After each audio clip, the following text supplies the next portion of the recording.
Wow, I guess that reception was so icy that it took 6 months to thaw! Oh wait, the reception was in the summer, so it couldn't have been icy. What am I saying? The reception was obviously in Antarctica! Hey everyone, it's the Mississippi King welcoming you back to more Let's Play Golden Axe Warrior. As you can tell, we just got a new heart container. Oh, sorry, life. Yeah, the game says that they're not heart containers, but I think y'all know exactly what they really are. In this episode, we're finally tackling the 7th labyrinth. Okay, stop. Hold your applause, it's no big deal. Okay, seriously, I really need to actually talk about the game. I can't have all this applause, you know. Anyway, after we beat the 7th labyrinth, we are going to get some of the best equipment in the game. Let's not waste any time. 7th dungeon, here we come. I'm not gonna lie, this dungeon can be pretty tricky. This is where the dungeons start getting noticeably more difficult. But difficult is my middle name. Wait, that came out wrong. My point is that I can handle a challenge. I mean, I've completed the first Crash Bandicoot game 100% and ended up thinking it was kind of easy. I also beat Ninja Gaiden 2. Trust me, this game is a cakewalk compared to those others. And kids these days keep crying that the Crash Bandicoot Insane Trilogy is too hard. And I'm just thinking, deal with it, punks! Back in my day, games were actually kinda tricky. They were kinda difficult. I mean, back then you had no real option to just cheese your way through it games. Like how I'm kind of doing it in this dungeon. There was no real easy mode, you know? It was difficult. If the game was hard, it was hard, and you had to deal with it. None of this whole guide stuff. It was tricky to actually beat some games. Like this one, where I'm clearly not chasing my way through this room. Okay, in all seriousness, this game isn't that easy. There are a bunch of tricky spots and dungeons that you've gotta watch out for. You've gotta ask yourself one question. Do I feel lucky? Oh, do ya, punk? Oh no! Well, clearly I don't feel lucky. That was a demo anyway. I don't care that demos aren't really a thing in RPGs for the most part, but... and they're not really demonstrating much, that was still a demo, okay?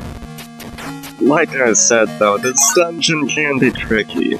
The early Zelda games were often stupidly easy in terms of puzzles and ferociously difficult in terms of combat.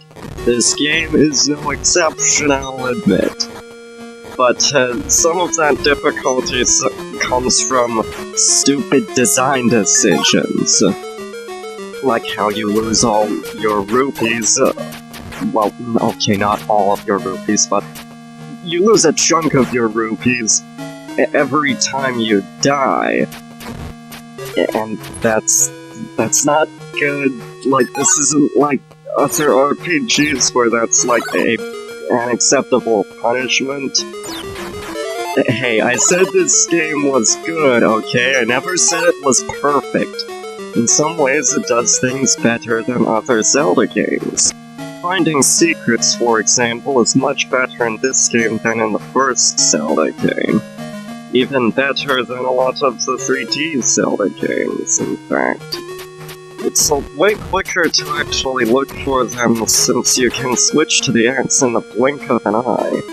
This game's quest also has a decent sense of scale. In a few ways, it feels more like an adventure than the first Zelda game. You know, you have towns and villages and people to interact with outside of, caves. It feels like a living, breathing world. Well, for as much as an 8-bit game can feel like that.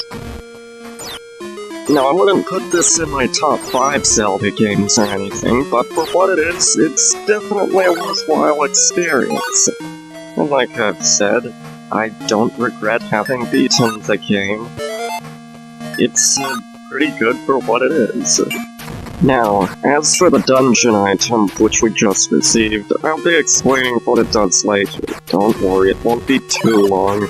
I'm gonna explain it later this video, I just don't think it's best to explain it right this instant.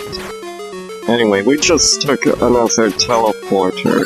The teleporters in this dungeon and in previous ones ain't so bad, but later dungeons, especially the final dungeon, get so far up their own with incessant, arcane use of these teleporters. I mean, there ain't that many videos left in this series, since we're almost at the end of the game. But the next few videos could be a bit of a slog because of just how long the dungeons get. Maybe not the very next one, per se, but definitely the one after the next.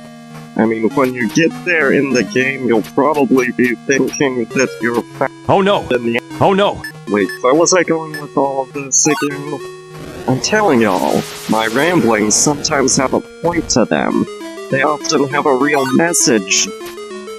This is not one of them, for I seem to have become a blubbering monkey, otherwise known by scientific minds as a New Yorker. Okay, lighten up, I ain't got anything against New Yorkers, alright? Don't go thinking I'm racist against New Yorkers because they're not that bad. They're actually quite tolerable compared to some people. Actually, I wouldn't know that. I don't think I've ever actually met anyone from New York. Which is kind of sad, but, I mean, I guess that's how it goes. In other news, I'm running low on life. Fortunately, this game doesn't blare out an obnoxious beeping sound whenever your life gets low, unlike other Zelda games.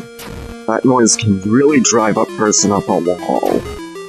Anyway, we're really close to the boss of this dungeon. The boss is in the very next room. One of the game's problems in bosses is that it has a nasty habit of reusing boss designs and behavior. Well, that's nothing particularly noteworthy, since a lot of games did this back then. Even the other Zelda games did this. But this does mean that the game does show its age in a few places. The old Zelda games also show their age in that respect too, for as much as I like them, it's impossible to deny that they aren't really dated in several aspects. This is another example of the game's stupidly easy puzzles that it throws at us. Kill all the enemies to open the door. How original. The boss is also pathetically easy, too. And, the thunder magic, I'm telling y'all, absolutely breaks many of the bosses, and this boss is no exception. The hard part is actually getting to the boss. Unfortunately for y'all, I'm editing out the trip back outside. So you won't have to see any of that noise when I travel all the way outside. Seriously, that is another problem with this game. I mean, I guess it's more realistic to actually have to walk all the way outside, but it's not fun. It is just plain irritating, I tell you. And, you should be grateful I'm editing that crap out. I mean, editing is a wonderful thing. I guess I was panicked over my health for nothing. To be clear though, you do not want to get cocky when you get full life. This has led to more than a few deaths. You can't afford to play it risky because this game is a challenge. That's one thing I think the newer 3D Zelda games could learn. The puzzles in the newer games are quite difficult, but unfortunately this comes at the trade-off of combat difficulty. Yeah, it comes off at a trade-off.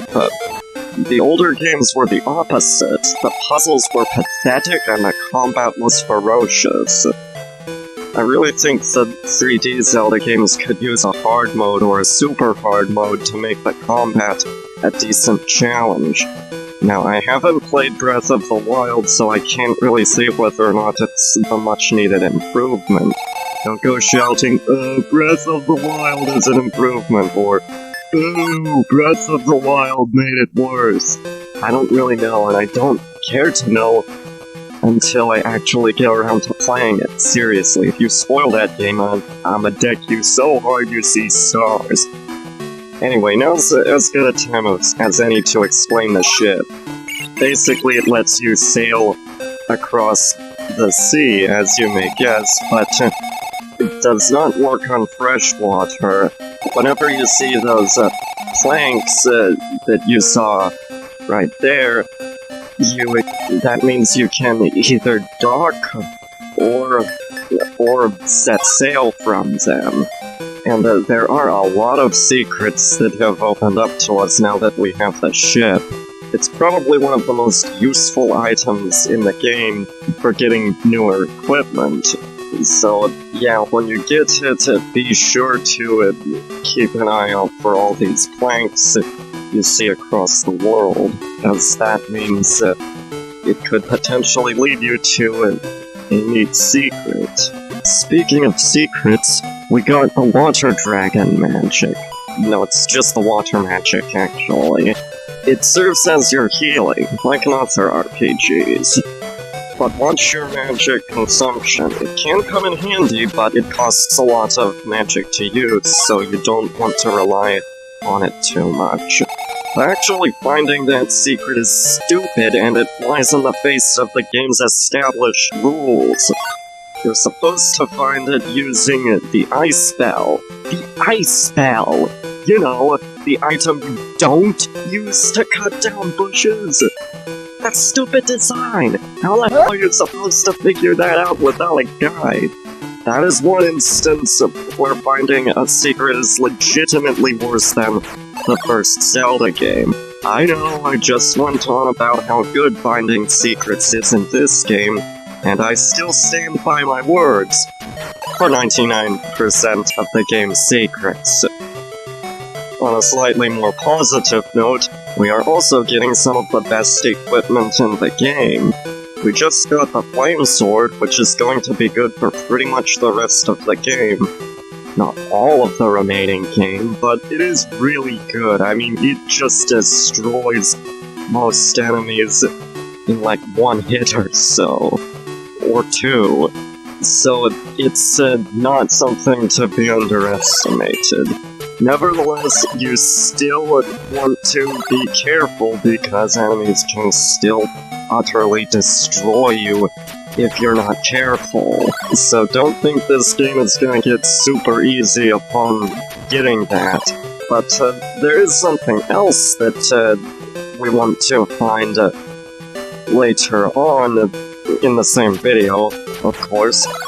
And it is also going to make these future dungeons a lot less painful, shall we say. And this is gonna come in handy quite a lot, so you'll want to look for it. But furthermore, I think we're also going to find the last real magic pot in the game. If not the last, then like the second to last. We really are near the end of the game, folks. I mean, it's not we're not at the point where we need to be like getting all emotional and saying goodbye or anything and like getting all sentimental and crap about how we're going to miss each other and it won't be forever or any of that noise. But, I mean, we are getting close. Just a few videos left, in fact. I'll bet you can't wait. As for me, there are some other games that I'd like to show after I'm done with this. But as for what games I intend to play, I haven't really decided on that just yet. I mean, it needs... like, I need some time to think about it, but hopefully it shouldn't take too long. I mean, I have a few ideas, but, I mean, nothing concrete. I think I'll probably be playing a shorter game for my next one, since this one is kind of... well, it's not that long, but, you know, maybe I'll try something else that is maybe a bit more accessible, shall we say. And, as for what that is, again, I'm not quite sure. I mean, I don't really want to be playing 2 long games at the same time. Since I'm also playing through The Legend of Zelda Ocarina of Time, I think the channel could get saturated with too many long games. I want to mix it up a bit. Also, we just got our next magic pod. I think it's the last in the game, or the second to last, at least. But anyway, I'm considering playing through the first Uncharted game, though there are several platformers I'm considering as well. I'd like to play through Rise Star. That's a good game, one that I definitely recommend to fans of platformers. But enough speculation on my future projects, let's actually focus on this game. We are making a mountain of progress in this episode, and this is probably going to be the same case in the next few episodes as well, but, I mean, we just got, like, the best armor in the game. Like, nothing is better than this. But still, you do not want to get arrogant or cocky with this. That can lead to several deaths. Just because it has the best defense doesn't mean that you're completely immune, that you're completely invulnerable. And I like that. It still remains challenging even till the end of the game. That's pretty cool. I may as well pay for staying at this inn. I mean, I can't think I'll be needing my rupees for that much this late in the game. Well, I need a golden apple for the next dungeon as well, so I think I'll stock up.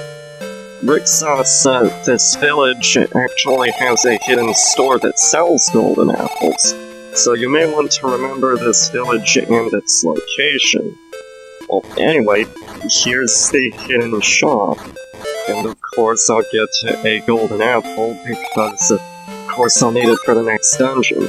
But I think that's all for now. This is the Mississippi King signing out, and in the next video, we will temporarily leave the continent of Firewood. Seriously, I still can't get over that ridiculous name, to tackle the 8th dungeon. See y'all next time.